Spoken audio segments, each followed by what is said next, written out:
আসসালামু আলাইকুম Mohammad Faisal blog YouTube চ্যানেলে আপনার স্বাগতম। তো আজকে ভিডিওতে আমরা অ্যাডোবি ফটোশপের দুইটা প্রবলেম সলভ করব।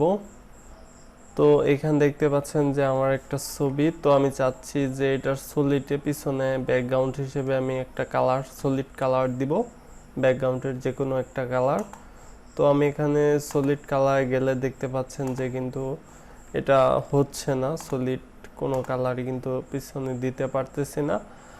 আর এখানে কন্ট্রোল প্লাস দিয়ে আমি এটা জুম করে যদি হ্যান্ড টুল ইউজ করি, হ্যান্ড টুল যেটা সরানো নাড়ানোর জন্য ব্যবহার করা হয়, সেই হ্যান্ড টুলও কিন্তু আমার এখানে কোনো প্রকার কাজ করতেছে না।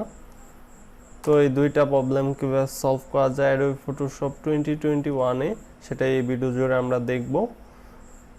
তো এটা সলভ করার ওয়ে আমি যা ঘাটাঘাটি করে পেলাম সেটা হলো যে আপনাদের যদি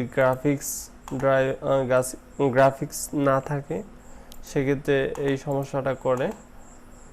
তো আপনার হার্ডওয়্যারের গ্রাফিক্সটা সংযুক্ত করে নেবেন যদি ফুললিভাবে ফিক্সড করতে চান। তো আরেকটা ওয়ে আছে, তো ডিসপিসির রাইট বাটন ক্লিক করে মেনে চলে যাবেন, ম্যানেজে গিয়ে ডিভাইস ম্যানেজার চলে যাবেন, কম্পিউটার ম্যানেজমেন্টের ডিভাইস ম্যানেজার চলে যাওয়ার পর ডিসপ্লে অ্যাডাপ্টার যাবেন। এখানে ইন্টেল গ্রাফিক্স যদি ইনস্টল থাকে সেক্ষেত্রে এখানে সিলেক্ট করবেন, সিলেক্ট করে এটা কিছুক্ষণ সময়ের জন্য ডিসেবল করে দিবেন। তো আমি ডিসেবল করে দিলাম। আপনারা যতক্ষণ ফটোশপ দিয়ে কাজ করবেন ততক্ষণ এটা ডিসেবল রাখবেন। এখানে এখন আমি একটা সলিড ইজিলি কিন্তু নিতে পারবো, দেখেন সলিড কালার নিয়ে নিচ্ছি। এখন সমস্যা হলো যে এইখানে এখন হ্যান্ড টুলও কাজ করবে বা সবই মোটামুটি কাজ করবে।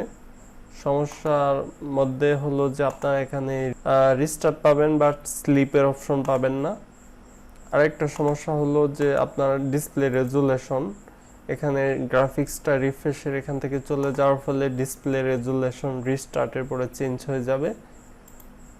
তাই আমি ব্যবহার করব যে আপনারা ওল্ড ভার্সনই আপনারা ব্যবহার করেন, আগের অ্যাডোবি ফটোশপ ইউজ করেন, সেক্ষেত্রে কিন্তু এই সমস্যাটার সম্মুখীন হতে হবে না। বা আপনার যদি গ্রাফিক্স কার্ড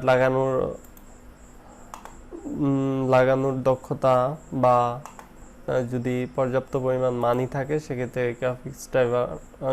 গ্রাফিক্স কার্ডটি লাগিয়ে ফেলবেন। তো এখানে এটা এনাবল করলে কিন্তু পরে আর ওই অপশন কাজ করবে না। তো এই ভিডিও আর লং করব না, এই পর্যন্তই ছিল, জাস্ট আপনারা জানিয়ে দেওয়ার জন্য এই ভিডিওটা করা। তো নেক্সট ভিডিওগুলো দেখা আমন্ত্রণ রইল। আর আমার এই মোহাম্মদ ফয়সাল ব্লগের পরের ভিডিওর আপডেটগুলো আমি মোহাম্মদ ফয়সাল অফিসিয়াল চ্যানেল দেওয়ার চেষ্টা করব। পরের আশা করি মোহাম্মদ ফয়সাল অফিসিয়াল চ্যানেল থেকে পরের ভিডিওগুলো দেখে নেবেন। তো এই চ্যানেলে ভিডিও দেওয়া কিছু দিনের জন্য স্থগিত করে দিচ্ছি। তো আপনারা Mohammad Faisal official channel connect হয়ে পরে ভিডিওগুলো দেখে নেবেন। তো এই ভিডিও আর লং করব না, এই পর্যন্ত। আল্লাহ হাফেজ।